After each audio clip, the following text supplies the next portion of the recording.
j'espère que vous allez bien dans cette nouvelle vidéo. Aujourd'hui nouvelle vidéo, nouvelle caméra, il est possible que j'ai des problèmes donc d'image.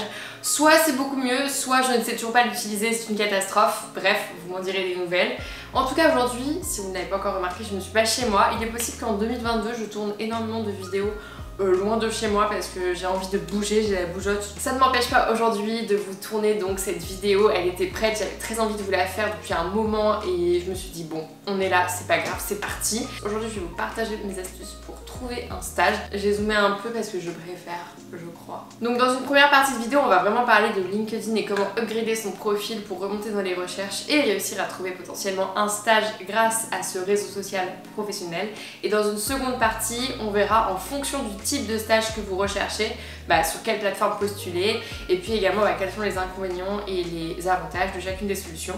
Et si vous voulez que je fasse une seconde partie de vidéo sur vraiment comment postuler en fonction justement du type d'entreprise qu'on vise, parce qu'évidemment on ne postule pas de la même façon dans un grand groupe que dans une start-up, n'hésitez pas à me le dire en commentaire, ce serait avec grand plaisir que je vous ferai une partie 2 à cette vidéo.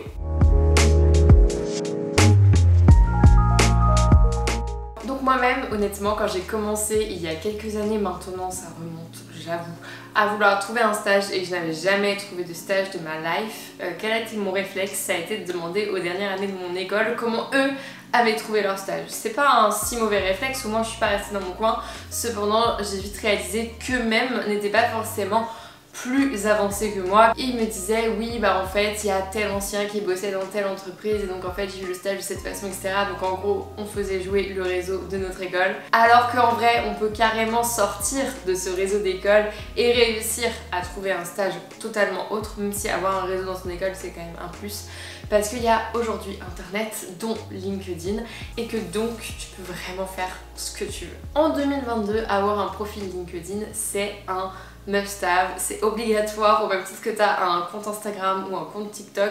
Vraiment, LinkedIn, hyper important en termes de réseau social professionnel. Donc je vais essayer de te donner 10 conseils simples à appliquer pour upgrader ton profil LinkedIn et puis remonter dans les recherches que feront les recruteurs. Donc la première chose à faire, c'est de prendre une belle photo de profil.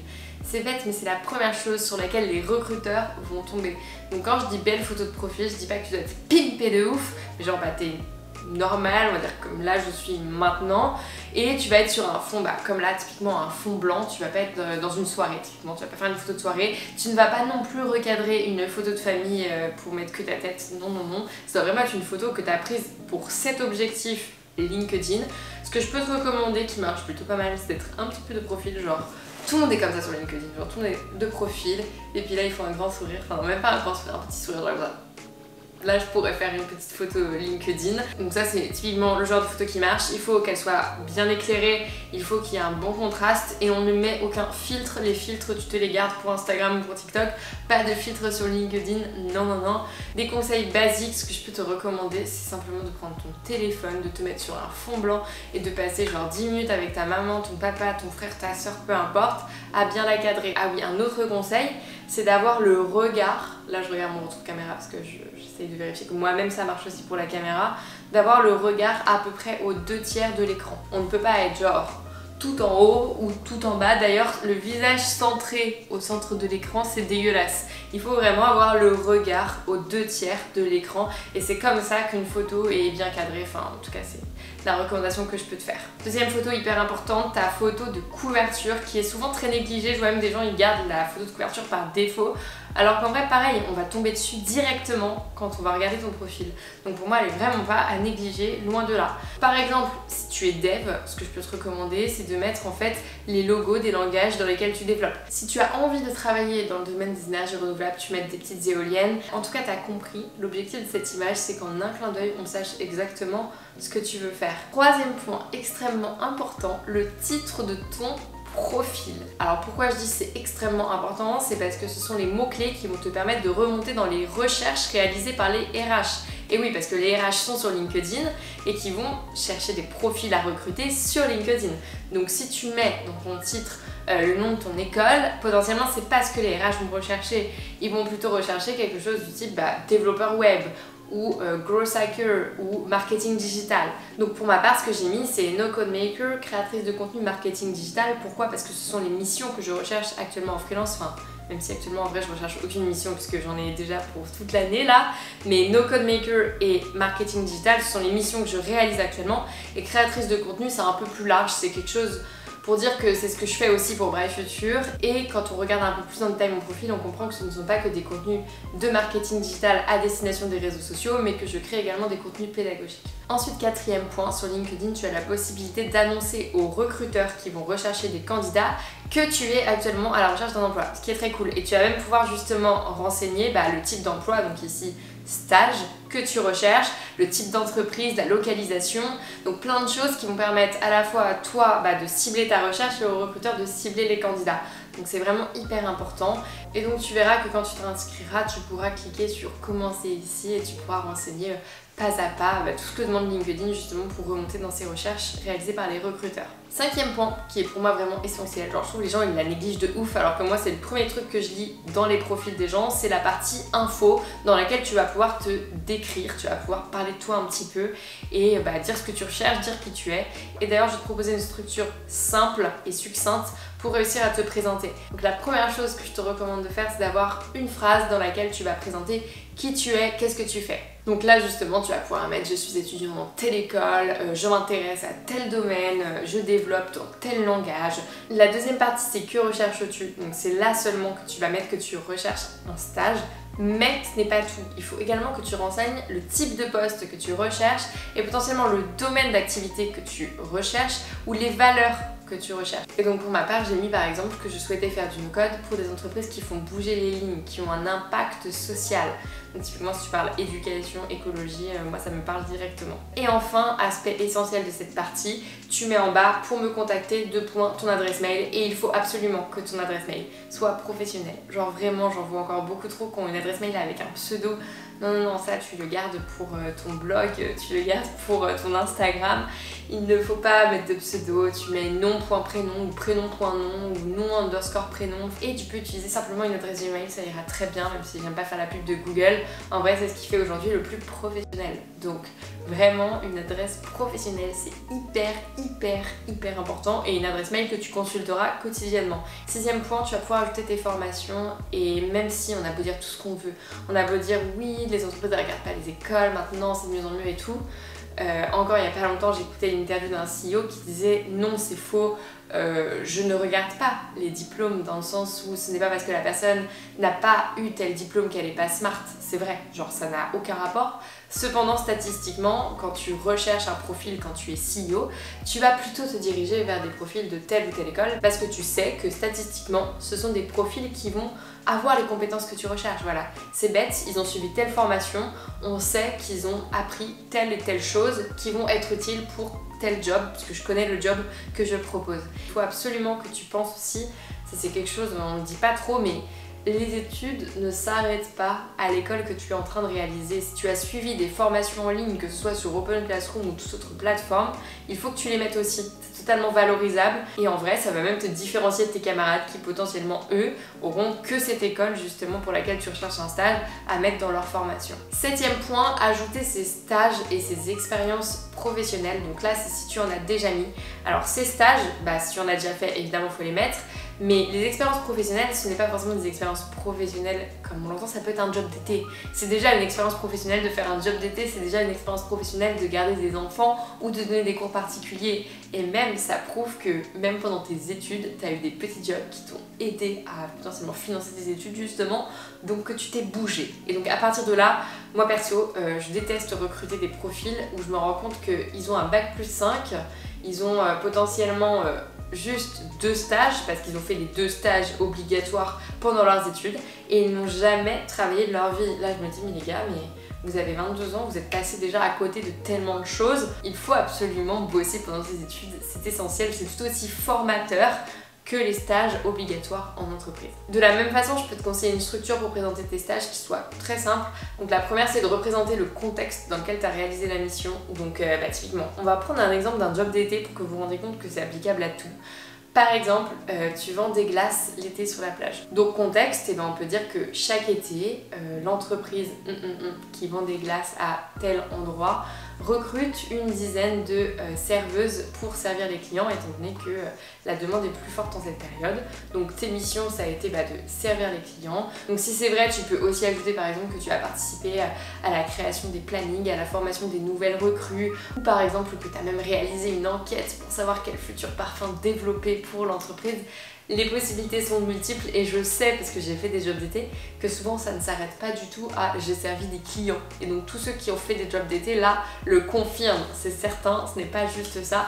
Et donc vous avez forcément plein de choses à mettre dans vos missions. Et le troisième et dernier point que je mets toujours, moi personnellement, c'est outils et langages utilisés. Alors peut-être que c'est un peu plus applicable aux devs, mais j'ai envie de dire même pas. Aujourd'hui un peu à tout le monde, enfin à tous ceux qui ont un ordinateur dans leur travail quoi. Ça va te permettre de mettre des mots-clés qui vont te permettre de te faire référencer, c'est-à-dire de remonter dans les recherches. Et donc ça va être hyper important. Donc par exemple, tu as fait un stage de développement iOS, et bah tu dois mettre iOS. C'est tout simple, mais il faut y penser, et donc c'est le moment de mettre tous les mots-clés qui concernent justement l'expérience en question. 8e conseil, il faut absolument que tu aies des relations pour être un peu plus crédible. Donc là, je te recommande juste d'ajouter déjà dans un premier temps tes profs et tes camarades de classe, et puis après, tu peux t'amuser à faire des vraies recherches sur LinkedIn de toutes les personnes que tu pourrais potentiellement contacter justement pour demander un stage. Donc des gens qui bossent potentiellement dans des entreprises que tu vises, ou simplement des anciens de ton école qui ont un parcours qui t'inspire et que tu aimerais potentiellement suivre. Donc vraiment ajoute des relations jusqu'à 500, on va dire. Il faut plutôt privilégier la quantité puisque après ce sera marqué 500 plus, et après il faut plutôt trier et privilégier la qualité. Voilà, c'est le petit conseil que je peux te donner. 9e conseil, c'est un peu un bonus mais c'est vrai, personnalise ton URL, tu as la possibilité de le faire et c'est très simple. Donc par exemple moi c'est mon prénom, nom, mon métier, donc en vrai je pourrais changer mais toujours ingénieur. En vrai, ingénieur ça veut tout rien dire, donc je trouve que ça me va toujours. Je te recommande de personnaliser ton URL pour plus de simplicité lorsque tu partages ton URL à des potentiels recruteurs. Et enfin, 10e et dernier conseil, et là j'anticipe plus sur l'avenir puisque tu ne vas peut-être pas pouvoir le faire dès maintenant, mais c'est lorsque tu seras en stage, n'oublie pas de demander des recommandations, que ce soit à tes collègues ou tes maîtres de stage, parce que avoir des recommandations sur LinkedIn, c'est comme avoir des avis positifs pour un restaurant sur la fourchette, c'est la base. Il faut absolument que tu arrives à avoir le maximum de recommandations. Surtout si tu arrives à avoir des recommandations de personnes un peu reconnues dans leur domaine, ça va te permettre de vraiment toi-même à ton tour être reconnu comme tel. Et peut-être qu'un premier stage ça va te paraître difficile à avoir, mais tu verras que dès que tu auras tes premières expériences, tes premières recommandations, après tout s'enchaînera et puis tout se passera pour le mieux, j'en suis persuadée. Donc on va pouvoir passer à la deuxième partie de cette vidéo qui est déjà beaucoup trop longue, mais tous ceux qui me connaissent ne sont pas du tout étonnés à ce sujet. La deuxième partie de cette vidéo, on va parler de comment postuler et où postuler en fonction du job que l'on cherche.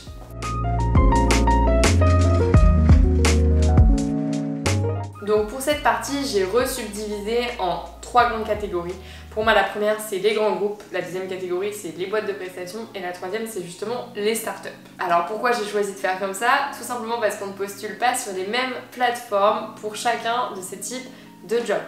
Donc on va revenir sur chacun d'entre eux, je vais t'expliquer justement comment on postule, sur quelle plateforme, je vais te donner un peu ma liste à moi de plateformes sur lesquelles je postule en fonction du job, et également un peu les avantages et inconvénients de chacune des solutions.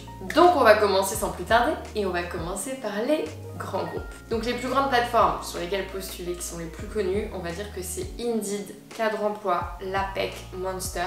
Elles sont multiples, nombreuses, ce sont un peu les plateformes historiques du recrutement. Tu verras en vrai, ça se voit à leur interface, elles sont pas très fun. Et ce qu'il faut surtout remarquer sur ces plateformes, c'est que la plupart du temps, quand sur ton site, typiquement Cadre Emploi, tu vas vouloir postuler à ton offre d'emploi L'Oréal et que tu vas cliquer sur le bouton postuler, il y a fort à parier que tu sois redirigé sur le site de l'entreprise qui aura son propre site de recrutement. Et ça c'est le cas pour de nombreux grands groupes parce qu'en fait ils portent bien leur nom, ils sont assez gros aujourd'hui pour pouvoir se permettre d'avoir internalisé le recrutement. C'est-à-dire qu'ils ont un service à eux de recrutement avec leur site qui leur est propre et leur propre process de recrutement. Donc la morale de l'histoire, c'est que si tu sais déjà pour quelle entreprise tu veux postuler, je t'invite plutôt à directement aller sur Google, taper le nom de l'entreprise, le mot recrutement et tu vas forcément tomber sur le site de recrutement de l'entreprise et tu vas pouvoir te créer ton profil. Parce que oui, sur ces sites d'ailleurs, il faut même créer son propre profil et tu vois, ça prend même un petit peu de temps, donc je te recommande de t'y prendre un peu en avance, sur lequel tu vas devoir renseigner plein d'infos. Je me souviens que j'avais dû compléter 1 milliard de questions. Donc accroche-toi, complètent ton profil.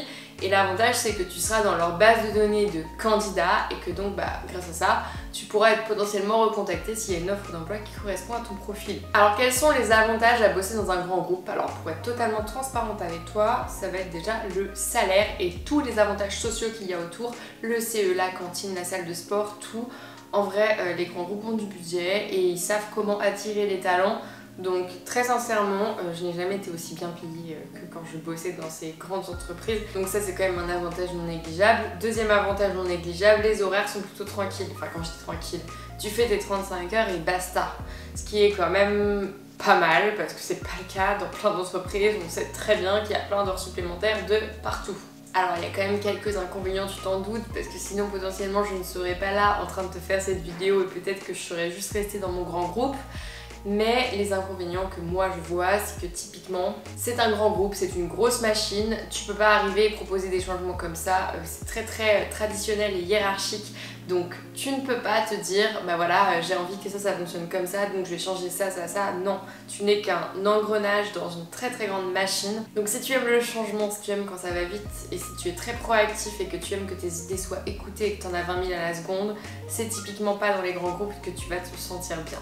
Autre inconvénient quand même, c'est que ce n'est pas du tout si simple à intégrer. Non, pas du tout. Souvent, il y a énormément d'entretiens et on va pas se mentir, si t'as pas fait telle école, tel truc, en fait, tu vas jamais être pris. Et d'ailleurs, l'école que tu auras fait va même décider de ton salaire. Donc, il n'y a pas forcément de négociation possible puisqu'ils ont une grille, ils prennent ton école, bam, ils te mettent le salaire qui est affiché à côté. Qui rejoint le troisième problème à mes yeux, ce sont les faibles perspectives d'évolution. Alors là, potentiellement, tu cherches qu'un stage, mais souvent, comme un stage de dernière année va déboucher sur un job, il vaut mieux que tu aies un stage qui te plaise déjà. Et avoir un job en grand groupe, c'est aussi avoir peu de perspectives d'évolution dans le sens où, par exemple, moi je l'ai vu, pour recruter un manager, ils vont préférer recruter en externe pour avoir quelqu'un qui a fait telle école. Et toi, comme tu as fait telle école et que tu es déjà dans l'équipe, t'es fait pour rester dans le bas, on va dire. Ils vont préférer recruter quelqu'un qui a fait une école plus prestigieuse mais qui a potentiellement moins d'expérience à l'extérieur pour diriger une team, parce que eux en fait c'est comme ça qu'ils font, ils recrutent toujours les mêmes types de profils pour le même type de poste. On va pouvoir passer à la deuxième catégorie d'entreprises qui sont les boîtes de conseil, aussi appelées boîtes de prestation, boîtes de conseil ou ESN ou SS2I. Elles fonctionnent toutes sur le même modèle, c'est-à-dire que ce sont des entreprises dans lesquelles il y a des commerciaux dont le travail est de recruter des talents, souvent des jeunes sortis d'école, et de les placer dans des entreprises clients.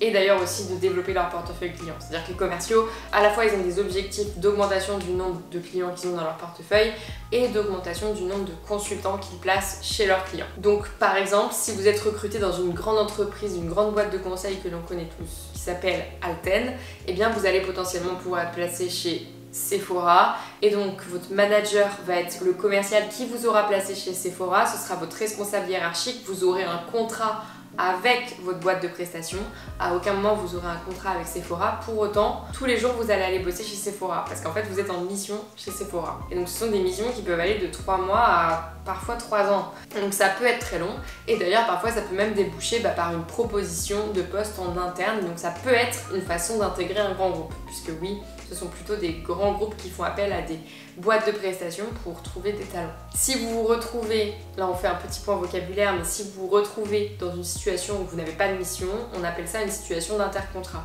Et là, en fonction de votre entreprise, soit vous vous embêtez un peu parce qu'on vous fournit pas de travail et vous faites plutôt acte de présence, soit c'est très cool, ils vous fournissent un truc à faire un peu original pendant cette période, typiquement, et ils peuvent justement vous demander de prospecter de nouveaux clients ou de jouer un peu le rôle du commercial pour comprendre aussi qu'est-ce que fait votre commercial au quotidien. Et en vrai, ça c'est très cool et ça n'a rien à voir avec les boîtes dans lesquelles tu es plutôt passif et que tu attends dans cette période d'intercontrat. Donc comment postuler à ce type de job? On ne postule pas pour ce type de job, ce sont les boîtes qui viennent vous chercher parce que vous avez suivi toutes les étapes et que vous avez un super profil LinkedIn. En fait, les boîtes de prestations, comme les commerciaux sont là pour en permanence augmenter le vivier de consultants, et bien vraiment, dès que tu vas dire que tu auras fait telle école, que tu es jeune diplômé et que tu recherches un job, tu verras quasiment tous les jours, tu vas recevoir dans ta boîte mail LinkedIn des propositions de job dans des boîtes de prestations. Et moi au début je me sentais hyper flattée en mode ouah trop stylé, mon profil est trop demandé. Non pas du tout, c'est des robots qui automatisent l'envoi de ces emails. Bon bravo, vous avez obtenu votre diplôme et ça n'a pas plus de valeur que ça. Donc les deux avantages que je vois vraiment à ce type de job, c'est que c'est hyper simple déjà à trouver, on n'a pas besoin de postuler, c'est vraiment la solution de facilité. Deuxième avantage, c'est que quand on n'a pas d'expérience, ça permet de s'en faire et donc de compléter son profil LinkedIn justement. Donc faire ses armes et facilité à trouver. Par contre, il y a pas mal d'inconvénients quand même. Déjà, en vrai, les salaires vont être moins intéressants que dans d'autres situations, type grand groupe, etc. Puisque en fait, c'est le business model de la boîte que de faire une marge sur votre profil. Donc forcément, vous allez vous retrouver avec moins d'argent à la fin du mois. Cependant, en vrai, au début, ça passe quand même et ça permet de faire ses armes, comme je disais. Donc les salaires sont moins intéressants, mais c'est peut-être pas votre priorité. À vous de voir. Autre inconvénient que je vois quand même, c'est qu'au début, très sincèrement, surtout quand tu sors d'école, c'est pas facile déjà de faire entendre sa voix. Enfin, on a du mal à se positionner en entretien. Quand on sort d'école, typiquement mon premier entretien annuel où la première fois j'ai dû négocier mon salaire, encore maintenant d'ailleurs j'ai du mal, j'ai trouvé ça extrêmement difficile. Et bien de la même façon, quand on est en entretien annuel et qu'on veut faire valoir ses droits de type je veux changer de mission parce que je veux bosser dans tel domaine, je veux augmenter mon salaire, je veux faire ci, je veux faire ça, au début, extrêmement difficile de faire entendre sa voix, quasiment impossible de négocier et donc en vrai, on va plutôt miser sur la chance pour trouver une mission qui nous plaît. D'ailleurs, ça c'est le conseil que je peux vous donner. Si vous entrez en boîte de prestation en stage, ne rentrez pas tant que vous n'avez pas un stage précis dans une entreprise précise. Vous ne signez pas tant que vous n'avez pas de mission assurée. Troisième inconvénient, de la même façon, très peu de perspectives d'évolution parce que en vrai, t'es externe à l'entreprise. Donc en fait, ton évolution elle est plutôt vouée à changer d'entreprise plutôt qu'à monter. Donc ça, c'est important d'en avoir conscience. Pour monter et gagner en responsabilité dans une entreprise, il vaut mieux être interne. Et enfin, dernière solution qui s'offre à vous, la solution d'aller travailler en start-up. Donc travailler en start-up, ça se fait sur 2 sites principalement pour moi. D'ailleurs plutôt un et un deuxième en bonus, mais le site principal pour trouver un job en start-up c'est le site Welcome to the Jungle. Et dans le petit i juste ici, j'espère que c'est du bon côté, je te mets maintenant la vidéo sur laquelle je décrypte tous les stages en start-up parce que je sais que le jargon peut être compliqué parfois. Le site sur lequel tu retrouveras quasiment toutes les offres de stages des startups françaises en tout cas, c'est Welcome to the Jungle et vraiment c'est un site pépite, hyper bien fait et il y a énormément d'offres de stages donc tu vas en trouver plein, vraiment. Et deuxième solution pour trouver un job en start-up qui est un peu moins connu et qui est plutôt axé pour les devs d'ailleurs, c'est le site Ignition Program. Alors ça fonctionne un peu comme une boîte de prestations dans le sens où en fait ils vont sourcer des talents, donc potentiellement te prendre dans leur base de données de talents à placer en start-up et ils vont te placer chez des start-up. Mais leur business model est différent dans le sens où ce sont les startups qui les rémunèrent pour trouver des talents. Et une fois que le talent, donc toi, est placé en startup, en fait toi tu contractualises, tu as vraiment un contrat avec la startup, tu n'as pas de contrat avec l'Ignition Programme. Et enfin on va passer aux avantages de bosser en startup et aux inconvénients. Donc premier avantage pour moi, c'est pas l'avantage de bosser en startup, c'est plus l'avantage des startups, c'est que déjà c'est très facile de tester si c'est fait pour soi ou pas. Il suffit de participer pour moi à un événement de type Startup Weekend, c'est-à-dire un événement d'immersion totale, c'est-à-dire pendant 54 heures tu vas en équipe être coaché pour réaliser un projet que tu devras à l'issue de ces 54 heures pitcher devant un jury. Et franchement, si tu survis à ce type de week-end et que même tu surkiffes l'expérience, c'est sûr que le milieu startup est fait pour toi. Et d'ailleurs, je voulais un peu rebondir là-dessus, c'est que vraiment, ce n'est pas fait pour tout le monde. Alors je sais qu'aucun job n'est fait pour tout le monde, mais on a tendance à sacraliser les startups, sacraliser l'entrepreneuriat comme un objectif ultime, un goal à atteindre dans la vie, un moment. Pour moi, c'est pas le cas, dans le sens où c'est un goal qui nécessite de faire beaucoup de sacrifices parce que bosser en start-up, ça demande d'être 100% engagé pour sa boîte, ça demande d'y passer beaucoup plus de temps que pour plein d'autres jobs et c'est normal. Et ça demande aussi d'être prêt à évoluer en permanence, à apprendre tout le temps parce qu'en fait tu vas évoluer aussi vite, voire plus vite. C'est-à-dire que ton entreprise elle va changer de business model demain, peut-être que tu vas devoir changer de job demain. Et puis si t'es pas content en fait tu pars et tu trouves un autre job. Mais ça tout le monde n'est pas ok avec ça. Et il y a des gens qui bossent en start-up et qui sont en mode ouais moi ma boîte elle s'est pété la gueule et genre au bout de 2 mois il a fallu que je retrouve un taf. Mais t'as signé dans une start-up en fait. Enfin je ne veux pas faire un coup de gueule là-dessus mais on connaît les risques, on connaît les dangers, c'est beaucoup moins sûr. Mais au final c'est très challengeant. Et donc ça c'est tous les avantages, c'est que c'est hyper challengeant, ça va t'apprendre plein de choses, ça va te demander justement d'un peu d'être touche à tout, d'être très proactif. Si t'es une personne qui a 20 000 idées à la seconde, là elles seront enfin écoutées. Donc c'est pour ça que tu te sentiras bien si tu es comme ça dans une start-up. Mais oui, il faut avoir conscience que peut-être dans 6 mois la boîte dans laquelle tu bosses n'existera plus et donc tu as une part de responsabilité d'une certaine façon de la potentielle réussite de la boîte dans laquelle tu bosses en ce moment. Moi c'est ce que je trouve excitant, mais je sais que c'est vraiment pas le cas pour tout le monde. Voilà, j'ai terminé cette vidéo, j'espère qu'elle n'était pas trop longue, j'espère que le décor ne vous aura pas trop choqué et que l'image n'est pas trop catastrophique. Honnêtement, dites-moi déjà si la nouvelle caméra s'en sent mieux que la précédente. Normalement j'ai vraiment upgradé, c'est juste qu'à mon avis je ne sais pas encore l'utiliser. Promis, je vais essayer de faire des tutos et tout. En tout cas je vous souhaite une très belle journée, une très belle semaine et je vous dis à la semaine prochaine dans une nouvelle vidéo. This is every part of me and everything I do. If it's the money part you're digging me, I will take you to a place downtown. But if you don't like all the bling you see, I'll show you my little